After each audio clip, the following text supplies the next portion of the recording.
نحمده ونصلي على رسوله الكريم اما بعد فاعوذ بالله من الشیطان الرجیم بسم اللہ الرحمن الرحیم۔ سورہ بقرہ آیت نمبر 1 تا 5۔ الف لام میم ذالک الکتاب لا ریب فیہ هدى للمتقين الذين يؤمنون بالغيب ويقيمون الصلاة ومما رزقناهم ينفقون والذين يؤمنون بما أنزل إليك وما أنزل من قبلك وبالآخرة هم يوقنون أولئك على هدى من ربهم وأولئك هم المفلحون۔ صدق اللہ العظیم۔ ترجمہ۔ الف لام میم، یہ کتاب ایسی ہے جس میں کوئی شک نہیں ہے، اس میں ہدایت ہے متقیوں کے لیے جو ایمان لاتے ہیں غیب پر اور قائم کرتے ہیں نماز کو اور ہمارے دیے ہوئے میں سے خرچ کرتے ہیں، اور وہ لوگ جو ایمان لاتے ہیں اس پر جو اتارا گیا آپ کی طرف اور جو اتارا گیا آپ سے پہلے، اور آخرت پر وہ یقین رکھتے ہیں، یہ لوگ بڑی ہدایت پر ہیں اپنے رب کی طرف سے، اور یہ لوگ ہی کامیاب ہیں۔ فضائل سورہ بقرہ۔ حضرت ابو ہریرہ رضی اللہ تعالی عنہ سے روایت ہے کہ رسول اللہ صلی اللہ علیہ وسلم نے ارشاد فرمایا کہ اپنے گھروں کو قبریں نہ بناؤ، یعنی ذکر و تلاوت سے گھروں کو خالی نہ رکھو جیسا کہ قبریں خالی ہوتی ہیں۔ بے شک شیطان اس گھر سے بھاگتا ہے جس میں سورہ بقرہ پڑھی جاتی ہے۔ سنن ترمذی۔ اور حضرت ابو امامہ رضی اللہ تعالی عنہ نے فرمایا کہ میں نے رسول اللہ صلی اللہ علیہ وسلم کو یہ ارشاد فرماتے ہوئے سنا کہ قرآن پڑھو کیونکہ وہ قیامت کے دن اپنے لوگوں کے لیے سفارش کرنے والا بن کر آئے گا۔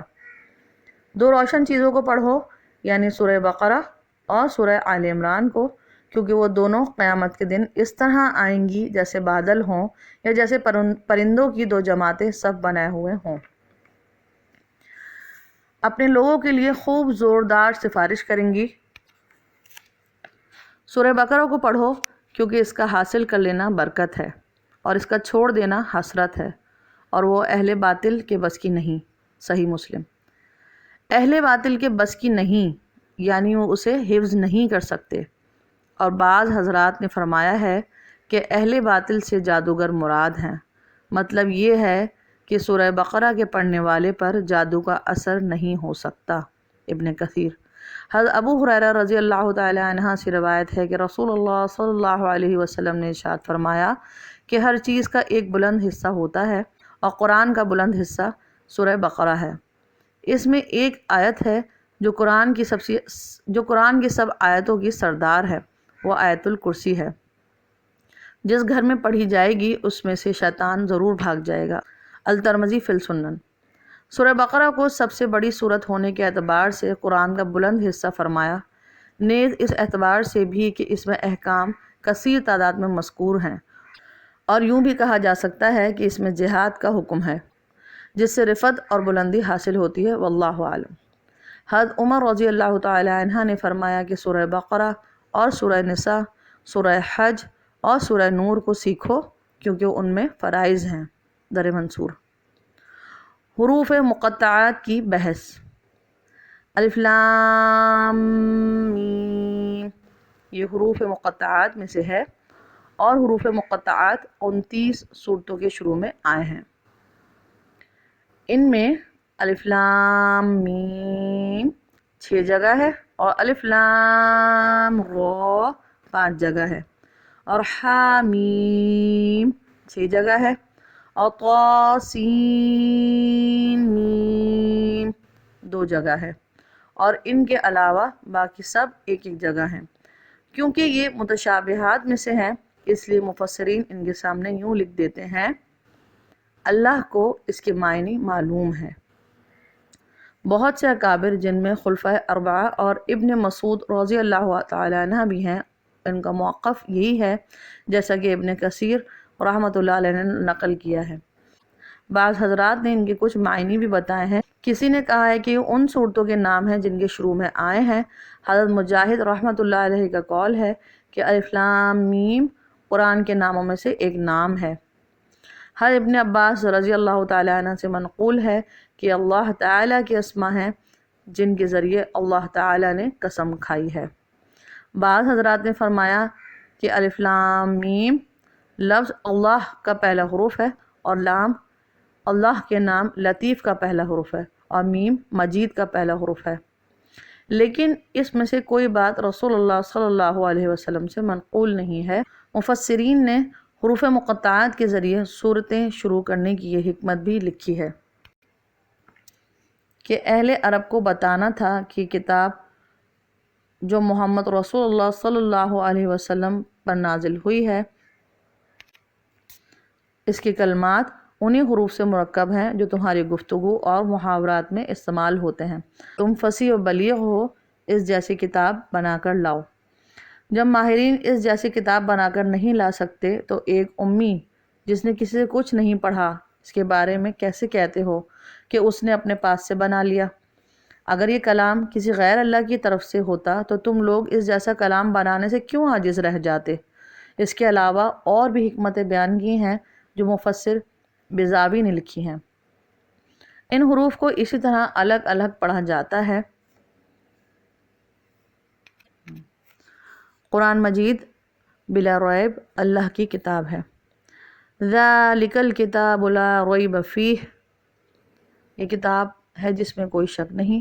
مطلب یہ ہے کہ یہ کتاب جو محمد صلی اللہ علیہ وآلہ وسلم پر نازل کی گئی، اس کا وحی الہی ہونا اور خداوند قدوس کی طرف سے نازل ہونا، یہ ایک ایسی چیز ہے جس میں نظر صحیح کی جائے تو کسی عاقل کے لیے کسی طرح کے کسی شک کی کوئی گنجائش نہیں۔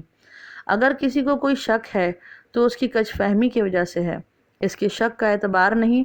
اور جو شخص فکر صحیح کے بعد اس نتیجے پر پہنچا کہ یہ واقعی اللہ تعالیٰ کی کتاب ہے لیکن پھر بھی منکر ہے اور کہتا ہے کہ مجھے شک ہے، تو اسے حقیقت میں شک نہیں ہے، ضد اور عناد نے اسے اس پر آمادہ کیا ہے کہ حق اور حقیقت کا انکار کر دے۔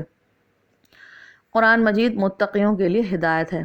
ھدی للمتقین، یہ کتاب ہدایت ہے متقیوں کے لیے۔ سورہ بقرہ میں دوسری جگہ رکوع 23 میں قرآن مجید کو ھدی للناس فرمایا اور یہاں ھدی للمتقین فرمایا ہے۔ دونوں باتیں صحیح ہیں۔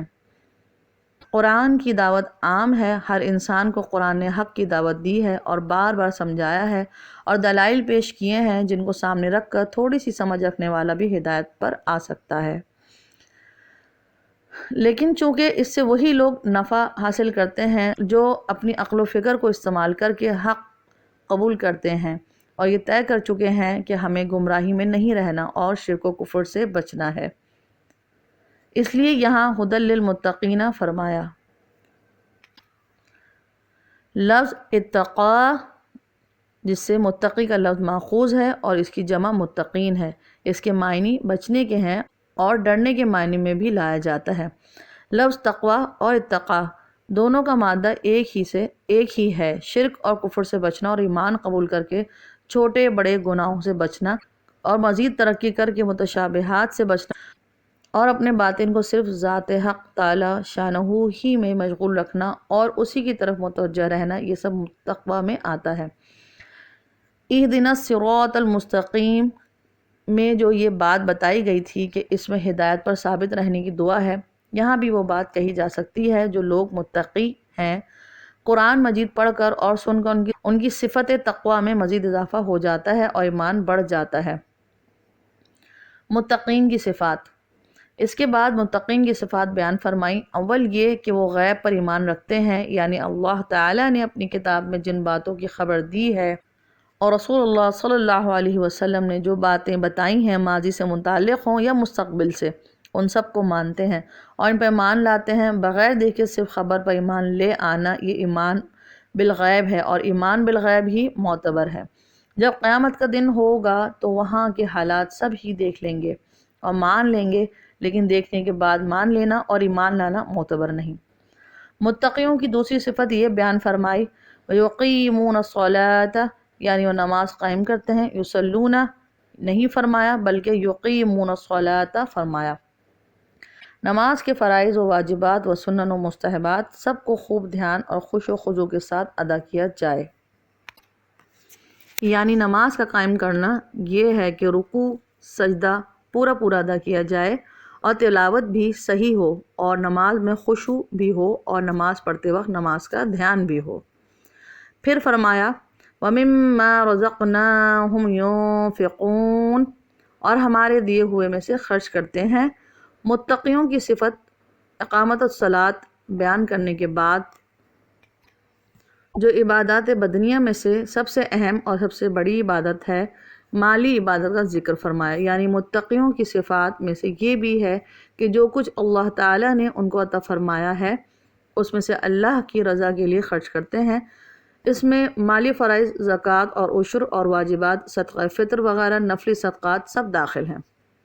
پھر فرمایا وَالَّذِينَ يُؤْمِنُونَ بِمَا أُنزِلَ إِلَيْكَ وَمَا أُنزِلَ مِن قَبْلِكَ، جو لوگ متقی ہیں وہ اس پر ایمان لاتے ہیں جو آپ کی طرف نازل کیا گیا اور اس پر بھی جو آپ سے پہلے نازل کیا گیا۔ ایمان وہ معتبر ہے جس میں اللہ تعالیٰ پر، اس کے تمام رسولوں پر اور اس کی تمام کتابوں پر ایمان ہو۔ اللہ تعالیٰ کے کسی ایک نبی یا کسی ایک کتاب کا انکار کرنا بھی کفر ہے۔ لا نفرق بین احد من رسلہ میں اسی بات کا اعلان کیا گیا ہے۔ وما انزل من قبلک کے عموم میں قرآن کریم سے پہلی تمام کتابوں اور صحیفوں پر ایمان لانا شامل ہے۔ بعض صحیفوں کا ذکر قرآن مجید میں بھی ہے۔ صحف ابراہیم و موسیٰ، اللہ تعالیٰ کی جن کتابوں اور صحیفوں کا علم ہے اور جن کا علم نہیں، ان سب پر ایمان لانا اور اللہ کی کتاب ماننا فرض ہے۔ پھر فرمایا وَبِالْآخِرَةِ هُمْ يُوقِنُونَ، اور وہ آخرت پر یقین رکھتے ہیں۔ ایمان کے تین اہم جز ہیں: توحید، رسالت اور موت کے بعد زندہ ہونے پر ایمان لانا۔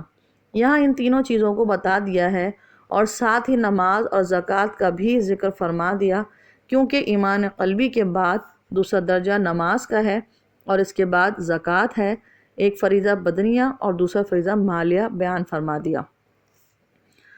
اولئک علی ھدی من ربہم، آخر تک اس آیت میں ان لوگوں کے لیے ہدایت پر ہونے اور کامیاب ہونے کا اعلان فرمایا ہے جن کی صفات پہلے بیان ہوئیں۔ ان کو اس بات کی سند دی گئی ہے کہ ہدایت پر ہیں اور حقیقی اور واقعی کامیابی انہی کو حاصل ہونے والی ہے، جو آخرت میں اللہ کی رضا اور دخول جنت کی صورت میں حاصل ہوگی۔ اللہ کی رضا سے بڑھ کر کوئی کامیابی نہیں۔ وآخر الدعوانا ان الحمد للہ رب العالمین۔